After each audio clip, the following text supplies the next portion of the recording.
Ces deux terris, ce sont les plus hauts d'Europe, 176 mètres, et les plus imposants. Ça, c'est la sueur des mineurs qui ont créé, je dirais, ces deux monuments de la région minière.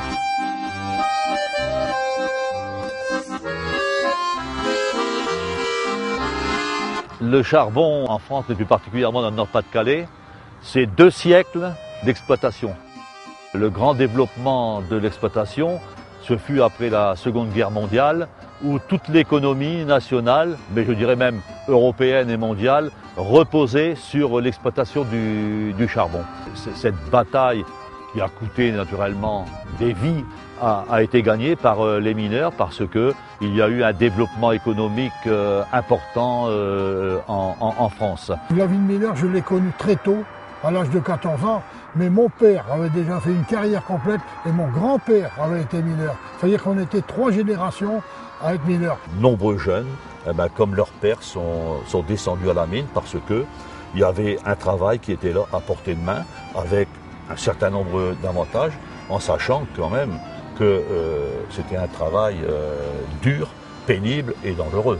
Que l'on soit d'origine polonaise, italienne, belge, ou portugais, ou espagnol, ou même maghrébin par la suite, je dirais que quand vous êtes à la tâche, il n'y a pas de différence. Tout le monde vivait de la même manière et tout le monde travaillait de la même manière. Et il y avait cette solidarité au fond. C'est dans ce puits, au 3 de Lens, qu'a eu lieu la catastrophe le 27 décembre 1974, où 42 mineurs ont été tués. Quand il y a une catastrophe de ce type, c'est tout le bassin minier qui est en deuil, quoi. C'est quelque chose qui est terrible.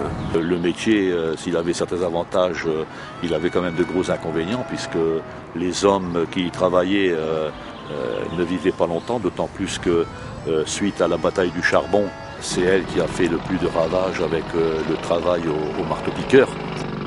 J'avais 4 oncles, ils sont tous morts avant 50 ans, silicosés. Le système mineur de protection sociale, on va dire, en 1946 a été conforté par, je dirais, un décret qui a mis en place le régime minier. Les mineurs sont pris en charge de la naissance à la mort. Toute la famille était prise en charge, le père, la mère, les enfants. Donc ils avaient des cabinets de santé dans chaque ville. Il y avait le carreau de mine, mais autour de ce carreau de mine, il y avait les cités minières, avec 250, 300, 400 maisons, quelquefois. Les maisons des mines et des mineurs, c'était les houillères qui en étaient les propriétaires. C'est d'ailleurs le statut des mineurs qui prévoit que les mineurs étaient logés gratuitement, les mineurs et leurs familles. Les femmes de mineurs restaient à domicile, s'occupaient des enfants, les préparaient pour aller en classe, tout ça, quoi. Attendez, le mari qui revenait de la mine était toujours très attentive à ce qui pouvait se passer au puits de mine.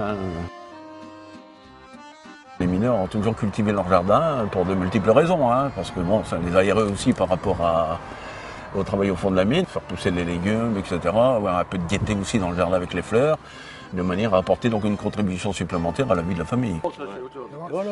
Dans les corons, je dirais, il y avait une solidarité, tout le monde vivait ensemble, il y avait bien sûr tout ce qui était autour, la colombophilie, le sport, et puis il y avait, je dirais, toutes les animations qui étaient faites autour de la mine. Malgré les promesses qui nous ont été faites en 81 de continuer une exploitation en France et dans cette région, eh bien, on a fermé à grande vitesse toutes nos exploitations. On a ressenti une grande perte à la fois pour la région parce que c'était un peu son âme qui disparaissait.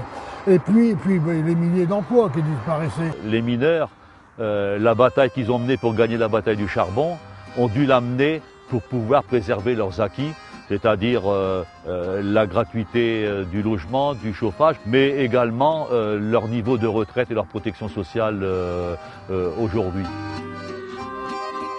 Ces terris sont aujourd'hui une attraction touristique dans le cadre de la chaîne des terris, mais en plus, ils sont de nouveau colonisés par un certain nombre de plantes, d'oiseaux, d'animaux. Donc c'est vraiment la vie qui renaît.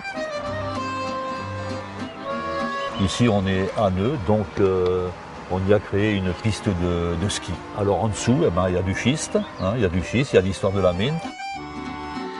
Un trial, ça permet à la fois de découvrir le paysage minier, mais faire connaître à des jeunes qui viennent d'autres régions l'origine de ces terris.